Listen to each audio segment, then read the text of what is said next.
Olá pessoal, tudo bem? Professor Williams dos Santos Lúcio para mais uma aula. E hoje os temas abordados são evolução histórica da logística, a partir dos anos 2000, falando do e-commerce, no componente estudos de logística, e isso também é abordado na base de novas tecnologias e comércio eletrônico, tá ok? Então aqui temos aqui os conceitos abordados, nós viemos falando dessa evolução histórica da logística desde das épocas das grandes guerras, da evolução cronológica, né, após aí o período militar, e chegamos no momento do e-commerce ou comércio eletrônico. Primeiro ponto, nós temos que entender as modalidades de e-commerce. Nós temos algumas modalidades aí, dentre elas nós temos o modelo que é o B2C, ou Business to Consumer, que é a venda direta aos consumidores pela internet, ou seja, de empresas para consumidores finais.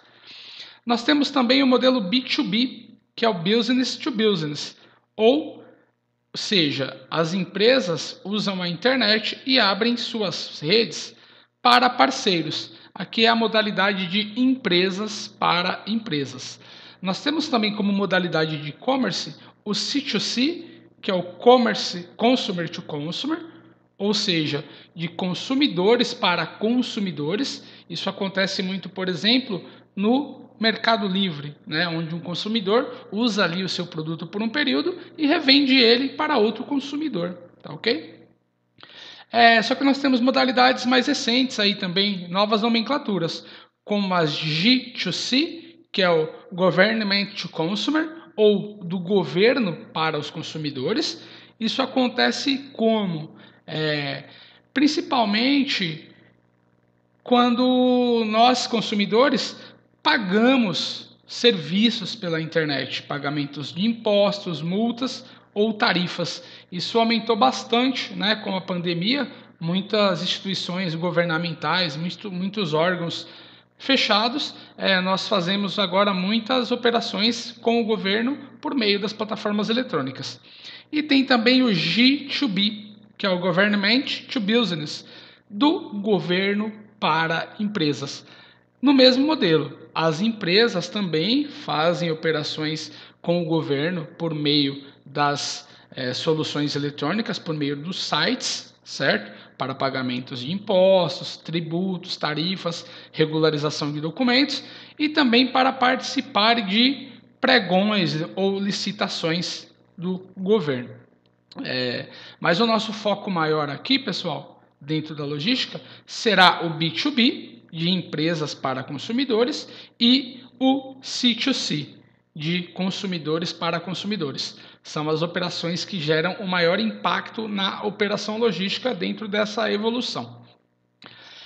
Então, só para a gente entender a logística nos anos 2000, vamos entender um pouco do e-commerce, né? Já sabemos que o e-commerce são as operações de compra de produtos ou serviços realizadas pela internet. E como que isso acontece? Até o ano de 2018, cerca de 32% das transações foram feitas por meio de dispositivos móveis, né? Celulares ou tablets, e 68% das transações foram feitas por computadores ou notebooks, dispositivos que ficam mais dentro das residências. Ou seja, fala-se até na mudança também do surgimento do mobile commerce, ou seja, o comércio eletrônico por meio de dispositivos móveis, principalmente os smartphones, que praticamente todo cidadão acaba utilizando, aí grande parte da população faz essas operações por meio dos smartphones. Já agora, em 2020, esse número aumentou, certo? Vamos ver aqui, ó, o mobile commerce, que estava em 32%, no ano de 2020 aumentou para 42%, ou seja, 42% das operações de comércio eletrônico feitas pelo m-commerce ou mobile commerce. Aqui tem um quadro falando um pouco do cenário brasileiro no ano de 2020. O ano ainda não finalizou, né? Os dados são até o mês passado, o mês de agosto. Então, o faturamento brasileiro em 2020 até agosto com e-commerce foi de 61,9 bilhões de reais. O número de pedidos até o mesmo período foram de 148 milhões e 400 mil pedidos. E o ticket médio das pessoas, ou seja, a média de compra de cada consumidor do e-commerce, foi de R$ 416,84. Grande parte das operações tem o frete grátis, que impacta aí no nosso processo de logística. Mas vamos entender um pouquinho isso mais à frente. Entender um pouco do perfil do consumidor do e-commerce. Falando da divisão de classes sociais, 4,8% são da classe A, 13% classe B, 35% classe C, 30% classe D e 16% da classe E. Ou seja, praticamente em todas as classes da população nós temos pessoas, clientes do e-commerce. Por mais que sejam produtos diferentes, alguns compram produtos mais caros, outros mais baratos, mas grande parte da população, e isso em todas as classes sociais, fazem operações pelo e-commerce. Pensando aqui nas regiões, isso até 2018, 61% das operações do e-commerce ocorriam aqui na nossa região sudeste, né, que abrange o nosso estado de São Paulo.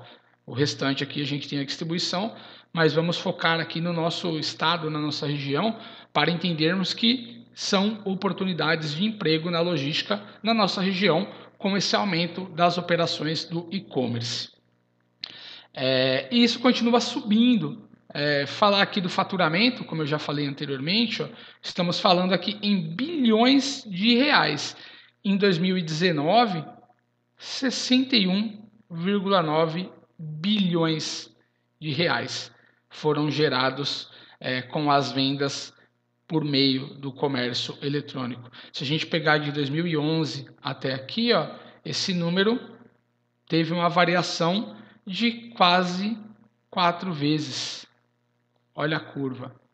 Ou seja, a cada ano a tendência é um aumento nessas operações. Um aumento de vendas, aumento no volume de produtos vendidos, movimentados e transportados e mais oportunidades de emprego para as operações de centro de distribuição, operações de transporte, enfim, operações logísticas envolvidas.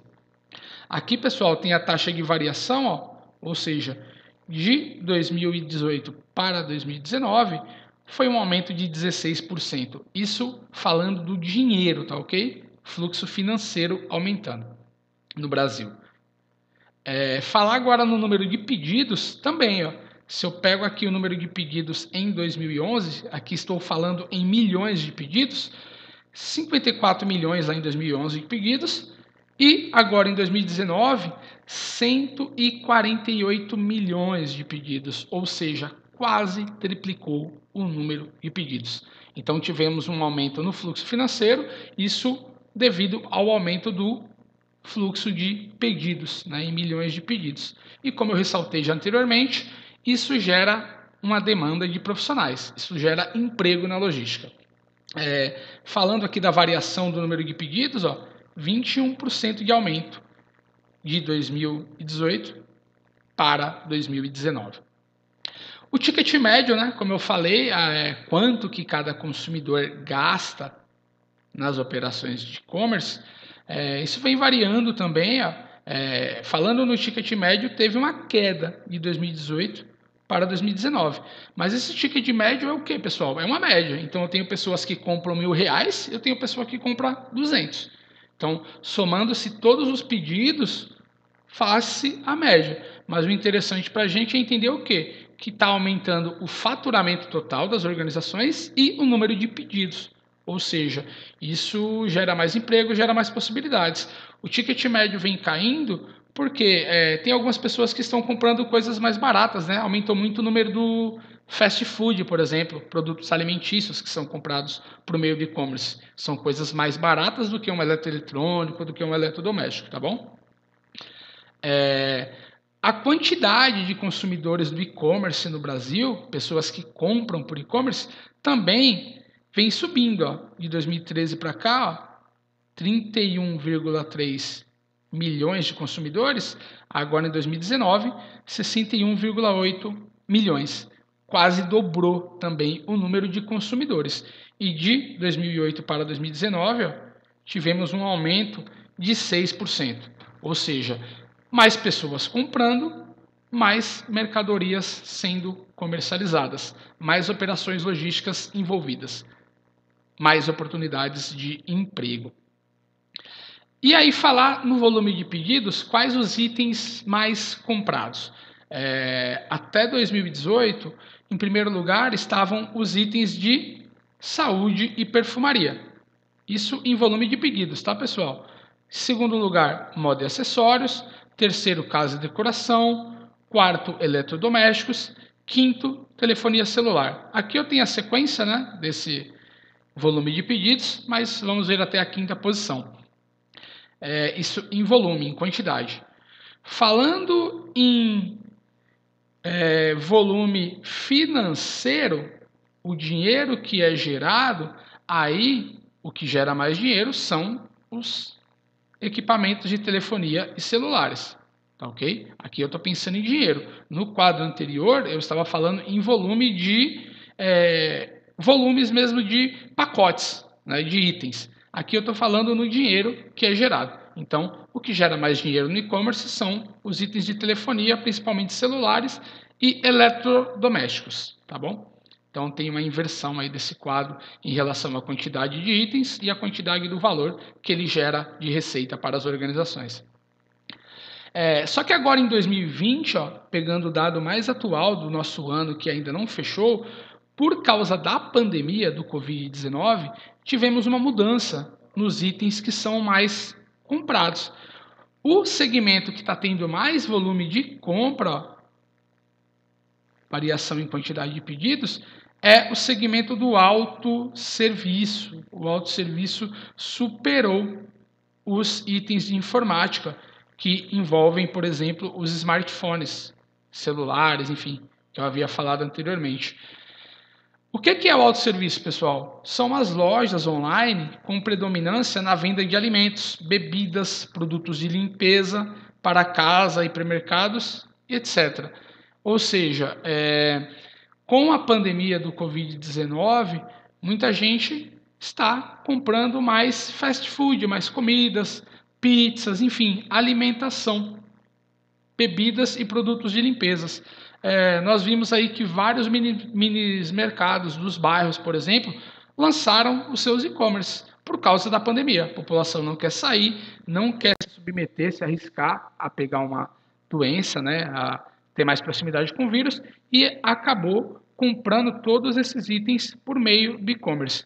Aquele processo de ir no mercado, em boa parte das famílias, foi reduzido. Se a família ia 2, 3 vezes por mês, ela vai uma vez. O que ela pode comprar por meios eletrônicos, ela compra. Tá, ok? Isso também mudou até um pouco do tipo do consumidor. Antigamente, o consumidor de e-commerce era mais pessoas jovens, né, mais acostumadas com a tecnologia. E agora, o pessoal com a idade um pouco mais avançada, o pessoal que não tinha tanta familiaridade com a tecnologia, acabou tendo que se reinventar, se readequar para se expor menos ao vírus, tá certo? Então isso mudou até o tipo de item que é comprado e também um pouco do perfil do consumidor. Isso também tem impacto no ticket médio, né? Por que o ticket médio caiu? Porque essas pessoas que são novas no e-commerce, que ainda não têm tanta confiança na segurança das operações, compram produtos mais baratos para testar se realmente o produto vai chegar, se vai ter problema de qualidade, enfim. Isso tudo impacta aí no cenário. Pensar nas principais sedes dos e-commerces no Brasil.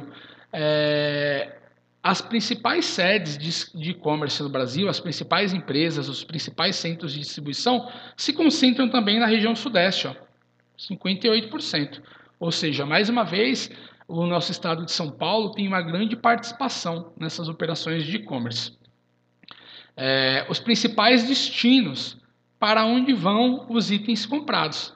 Também, grande parte vem para o nosso estado. Ou seja, por que eu estou frisando tanto isso? Porque isso mostra que é importante estudar logística, se qualificar, porque é uma área que tem tendência a ter mais vagas de empregos no futuro. Isso porque a pandemia em algum momento vai passar, mas pessoas que antigamente não compravam pelo e-commerce e experimentaram nesse momento da pandemia continuarão comprando pelo e-commerce. Isso pela facilidade, né? Não tem que se deslocar, não tem que ter custo de combustível, dentre outros, economia de tempo também, e até porque pelo e-commerce grande parte dos produtos acaba sendo mais barato do que nas lojas físicas. Mas aí, quais os efeitos do e-commerce nas operações logísticas? Eu tenho pontos positivos e pontos negativos, pessoal, como em todas as operações. Pontos positivos, como eu já falei, mais oportunidades de emprego, né? Mais volume de vendas, mais receitas para as organizações. Porém, pensando na operação, isso é um pouco mais complexo, porque antigamente um caminhão que levava uma carga fechada de um tipo de item, hoje em dia sai com vários itens de tamanhos diferentes, volumes diferentes, pesos diferentes, fragilidade diferente. No mesmo caminhão eu tenho móveis, tenho eletrodomésticos como geladeiras, tenho eletroeletrônicos como os televisores e tenho smartphones, que são itens pequenos, tenho os itens de vidros, cerâmicas.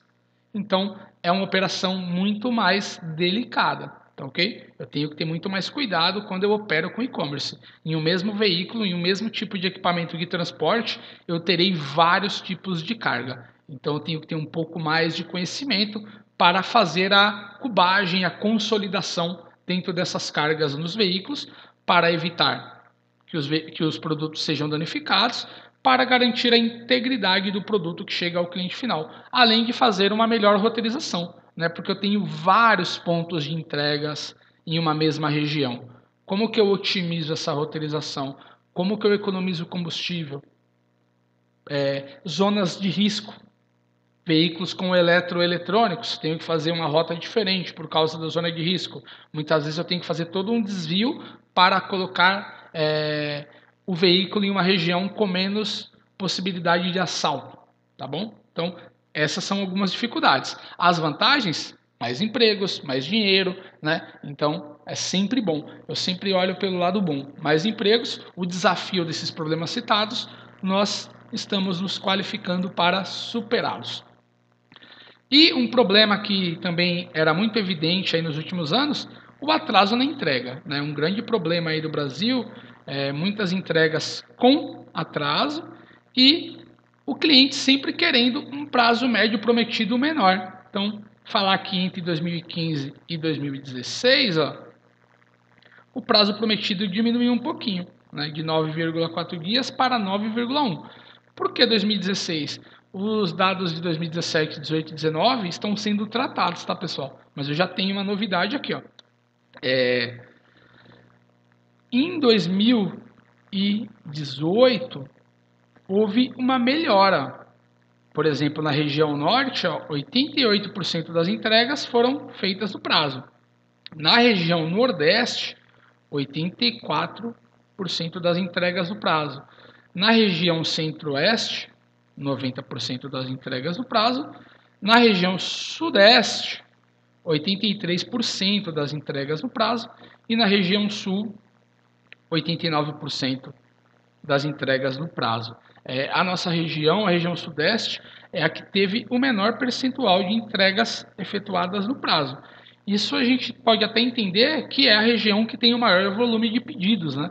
Então, eu tenho uma operação muito complexa, com regiões totalmente prejudicadas em relação à infraestrutura, muito trânsito, congestionamentos, quando você pensa em Marginal Tietê, Marginal Pinheiros, pensando aqui especificamente de São Paulo, né, centros urbanos totalmente complexos para a operação. Se eu pego a região do Brás, por exemplo, a região da 25 de março, é uma operação que tem que ser bem estudada e bem detalhada. Mas esse número de entregas no prazo vem melhorando aí ao longo dos anos, tá ok? É um dos principais desafios aí do e-commerce na logística. Aqui, pessoal, o ranking de acesso no Brasil, ou seja, quais as plataformas de e-commerce com maior número de operações no Brasil. Então a gente tem em primeiro lugar aí o Mercado Livre, Americanas, depois em segundo Magazine Luiza, AliExpress, Submarino, Amazon, Netshoes, Casas Bahia, Carrefour e a Zattini, os 10 primeiros, né? Só para entender que a operação tem empresas nacionais, mas também tem empresas internacionais, né? O brasileiro está tendo mais confiança para comprar de empresas de fora, como por exemplo aqui o AliExpress e a Amazon. Só que eu tenho que entender também que muitas dessas empresas já estão colocando operações aqui no Brasil. A Amazon, por exemplo, já tem operação no Brasil, centros de distribuição, enfim.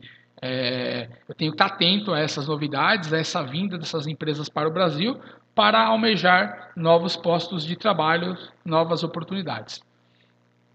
Falando ainda do e-commerce em 2020, só para entender a diferença entre os primeiros semestres de cada ano. Então aqui eu tenho o primeiro semestre de cada ano, de 2010 até 2020, e no primeiro semestre de 2020, ou seja, de janeiro a junho, eu tive um faturamento de 38,8 milhões de reais, tá ok?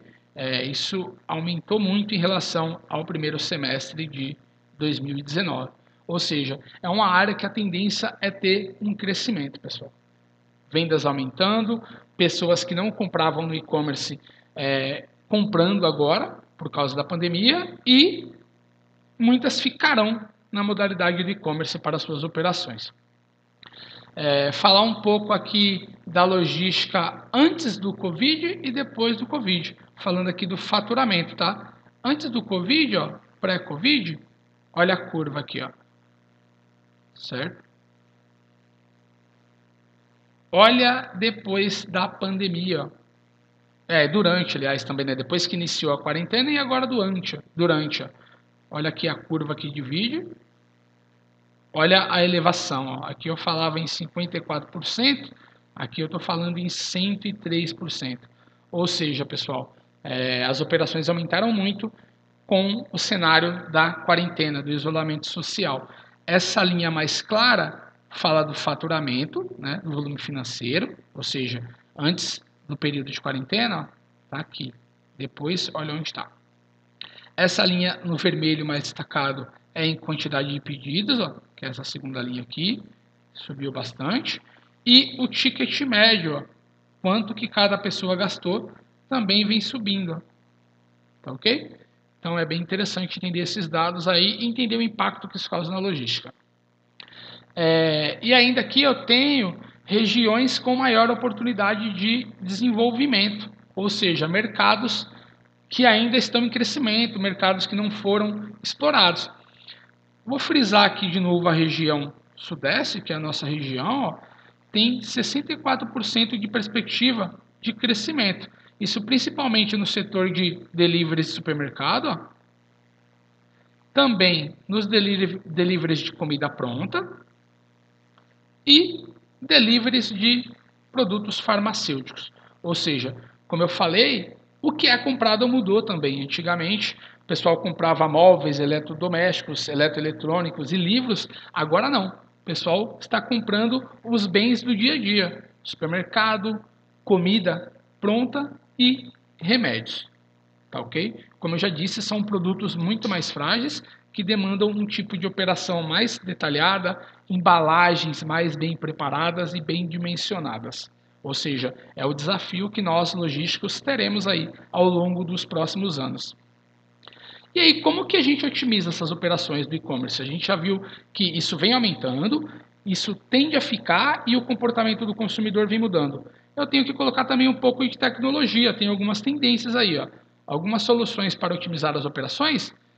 Nós temos a entrega por drones, por exemplo. Vou colocar aqui um videozinho.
solução são os lockers, pontos de entrega.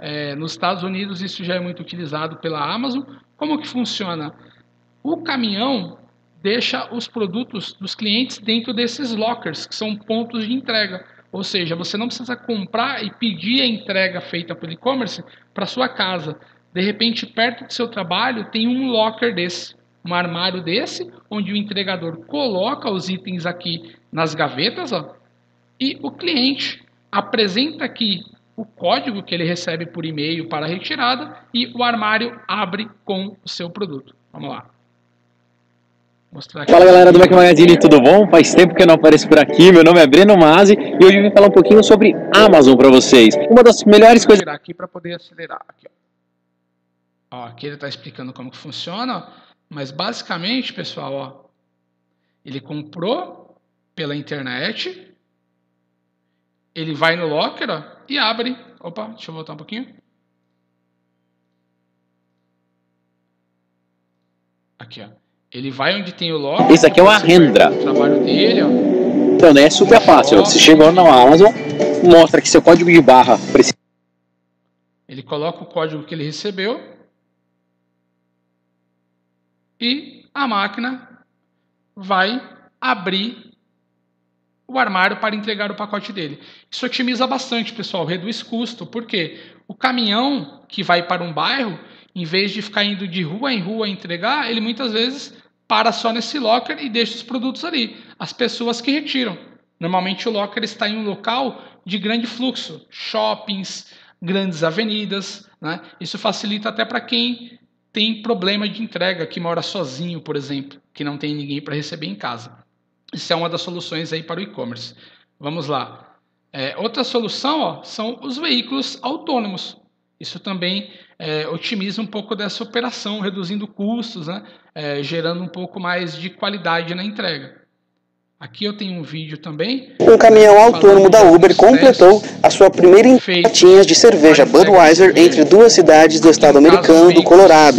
A direção autônoma ainda não funciona dentro das cidades, então o veículo tinha um motorista para pegar a direção nesses momentos. Um caminhão...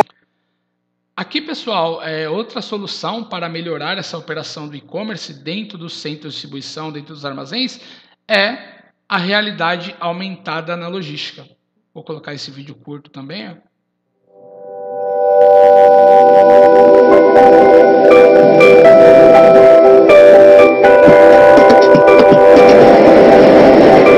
Welcome. The time is 6:47 a.m.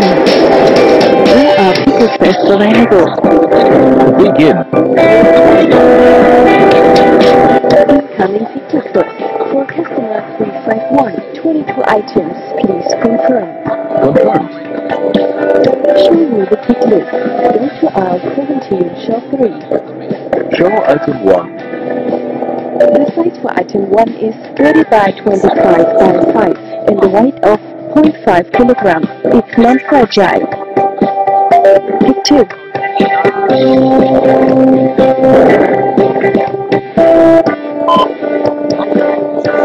Two okay.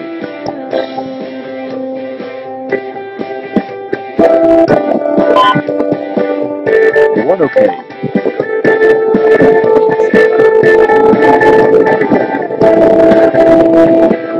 Pick request confirmed.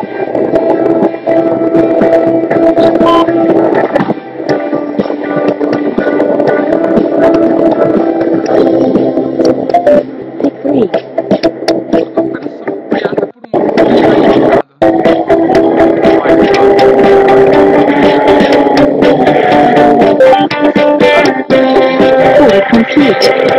Mostrando o melhor trajeto para o operador fazer a separação dos produtos, garantindo mais segurança.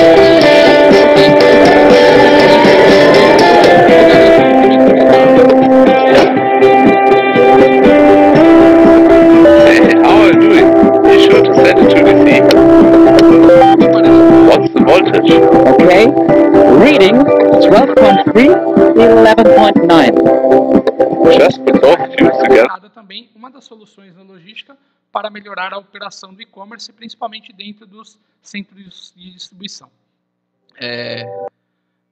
Aqui outra solução, né? Essa automação dentro do armazém. Nós já vimos o vídeo da Amazon, o link está aqui também.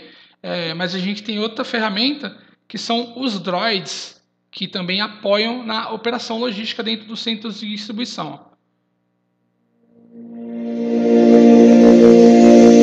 Automation strategies are vital to warehousing and distribution operations. DHL is dedicated to offering a variety of automated systems to significantly increase efficiencies in customer operations. Now, DHL will lead the next wave of automation.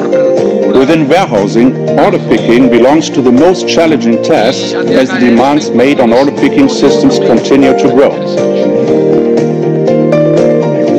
When employees pick orders manually, their carts become very heavy. High payloads of order restrict the picker to single order picking while forcing him to walk long distances. Together with Affidals, we are introducing a unique solution to support our employees in their daily work and to improve efficiencies within the picking process. Collaborative automated order picking is the next step in improving warehouse operations. Pickers will be supported by automated carts, taking care of most of the physical activity. These carts enable pickers to work without undue exertion. The picking cart follows the picker through the rack system. Before the cart reaches full capacity, the picker simply sends it to the drop-off location. Meanwhile, another picking cart joins the picker, ready to receive new items. The cart's advanced wayfinding routine assures an independent journey to its destination. Sensors make the cart aware of its vicinity and possible obstacles. E ainda falando do e-commerce no Brasil, teve um grande impacto esse momento da pandemia do Covid, né? Ou seja, supermercados, tem as vendas aí aumentando em 180% por causa da quarentena, por causa do isolamento. Outra matéria fala que as empresas de logística operam em ritmo de Black Friday, ou seja, com vendas em crescimento. E eu tenho empresas aí que despontaram, né? A Uber, a Rappi, a iFood, a Log, dentre outras empresas que tiveram um grande aumento de volume nos seus pedidos.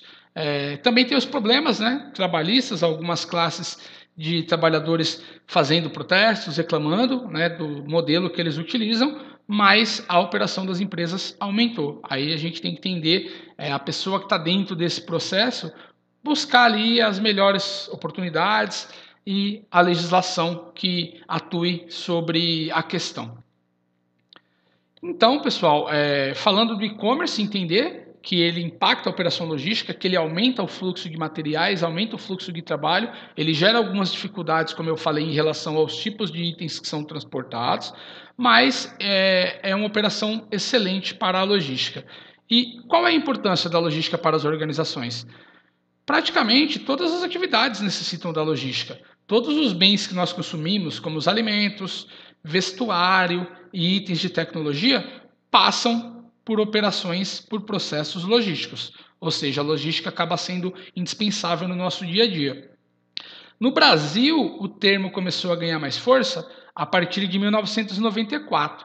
Por quê? Primeiro que começou a mudança para o plano real, né? A moeda mudou, nós tínhamos uma grande inflação, grandes problemas com a moeda antiga, o plano real vem, estabiliza a moeda e as empresas começam a investir um pouco mais em tecnologia.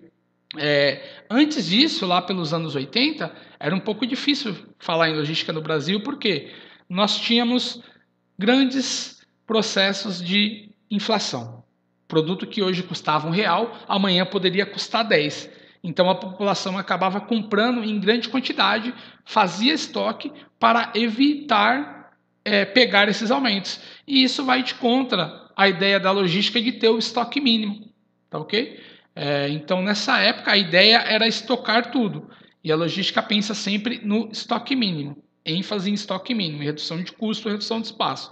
Então, a partir de 1994, a inflação começa a diminuir, a moeda se estabiliza e o comportamento do consumidor muda. As pessoas começam a comprar o que vão realmente utilizar em um curto período de tempo, sem grandes estoques, aplicando aquele dinheiro em outras atividades.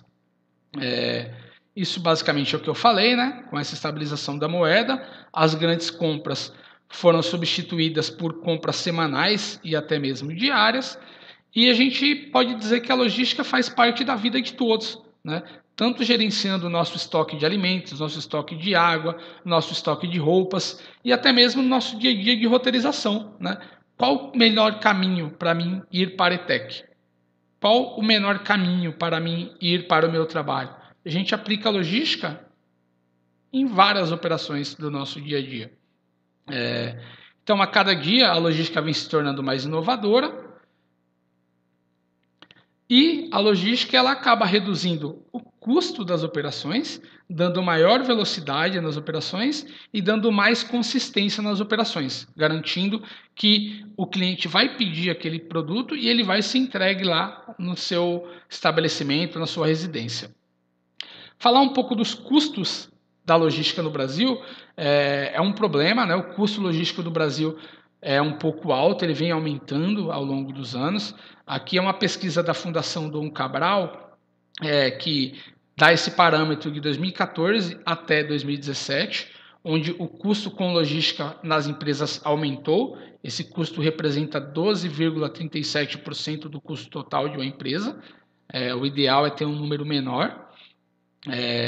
O PIB do Brasil em 2017 foi de 6,6 trilhões de reais e o custo com logística foi de 816 bilhões e 420 mil reais. Se a gente pensar, por exemplo, em um país que tem a extensão territorial parecida, os Estados Unidos, o custo de logística lá é de 7,8% do PIB do país. Já no Brasil, como eu falei, é de 12,37%. Ou seja, a ideia é a gente diminuir esse custo total para sobrar mais dinheiro sendo aplicado em infraestrutura, educação e outras áreas. Pensando aqui nas divisões dos custos em uma organização, o que tem maior índice de custo para as empresas, com 40,1%, é o transporte de longa distância e, com 23,4%, a distribuição urbana, que é o transporte de curta distância. Mas se somarmos isso, 63,5%, né, que é o 40,1%, mais 23,4%, são de custos com transporte. Tá, ok? O maior custo logístico das empresas é com transporte. Então, como eu já frisei em algumas aulas, a gente tem que tentar reduzir esse custo com transporte, né? Tentar fazer uma operação mais enxuta, fazer melhores rotas, enfim, reduzir esse custo. Porque eu reduzindo o custo com o transporte, eu tenho uma redução significativa do custo total que uma empresa tem nas operações logísticas. Vamos lá? Então, o profissional de logística deve buscar alternativas para a redução dos custos. Desta forma, ele torna a empresa mais competitiva no mercado. Se o meu custo de transporte é mais barato, consequentemente eu consigo oferecer um produto mais barato e consigo aumentar as minhas vendas. Então aqui frisa novamente, né, a importância desses custos para as organizações, os custos logísticos, e mais uma vez está aqui, ó, transporte de longa distância tem 3,9% de relevância para as organizações e o transporte de matéria-prima tem 3,3%. Aqui, 1 é sem relevância e 5 extremamente relevante. Ou seja, esses dois custos estão bem perto do extremamente relevante. Sem contar aqui a distribuição urbana de produtos acabados, que também está em 3,3% de relevância. Então, a gente percebe, né, que o custo de transporte ele é muito alto. E, pensando na operação do e-commerce, eu tenho total envolvimento com essa operação de transporte. E aí, pessoal, a gente também tem um indicador de desempenho logístico mundial. O Banco Mundial, que é uma instituição que faz diversos parâmetros e indicadores, criou um ranking de desempenho logístico. Para que serve esse ranking? Quanto melhor for a colocação do país em relação ao ranking de logística, maior a chance das empresas virem para esse país. empresas de fora, empresas transnacionais. Quando a empresa transnacional pensa em abrir uma nova unidade em um outro país, ela vai avaliar a qualidade da infraestrutura desse país, a qualidade da operação logística desse país. Por quê? Como que ela vai montar uma nova unidade se ela for ter problema com a distribuição? Se ela tiver problema com a aquisição de matérias-primas. Então ela usa esse indicador do Banco Mundial para decidir em qual país ela pode colocar uma nova unidade. Ou seja, o ranking mundial de logística garante a chegada de novos investimentos para o país. O Brasil, esse ranking começou a ser feito lá em 2007 e aqui eu vou mostrar o resultado até 2016. Ó. O Brasil, em 2007, estava na 61ª posição, em 2010 na 41ª, em 2012 na 45ª, em 2014 na 65ª e em 2016 na 55ª. Ou seja, a melhor colocação do Brasil foi em 2010 na 41ª. Tá ok?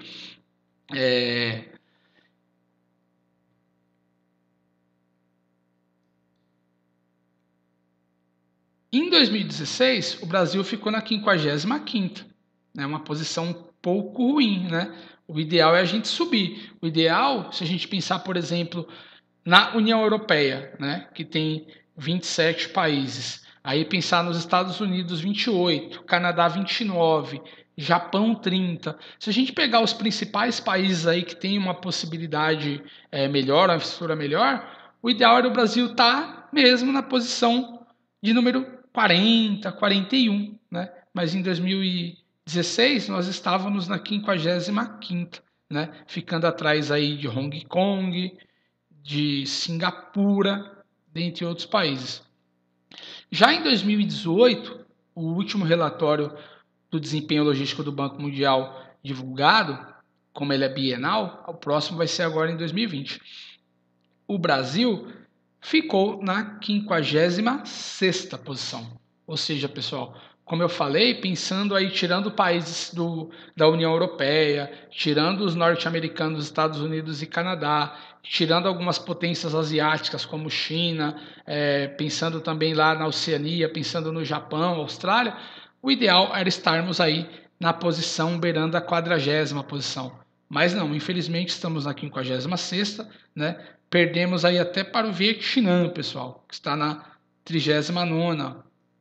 Estamos atrás do Chile, do Panamá. Então, para mudar esse cenário, a gente precisa de mão de obra qualificada, de investimento do governo, né, e de investimento das empresas, parcerias público-privadas.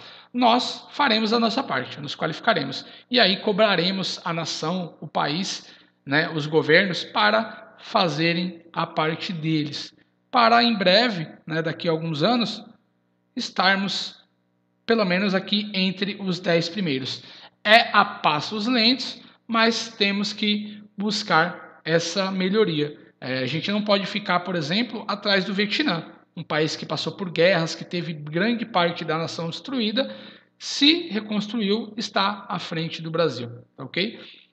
Ressaltar de novo a importância desse ranking. Esse ranking norteia a vinda de investimentos para o país, a vinda de novas empresas, tá bom? Então, quanto melhor colocados estivermos, maior as chances de novas empresas, de novos investimentos, de mais oportunidades de trabalho.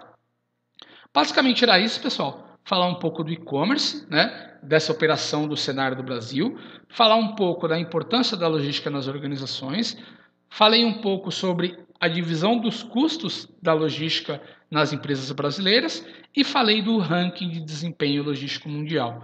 Peço que as dúvidas sejam colocadas nos comentários. Agradeço a participação de todos. Peço que quem gostou, que curta, que comente, que compartilhe e se inscreva no canal. Aqui estão as principais referências. Muito obrigado e até mais. Tchau, tchau.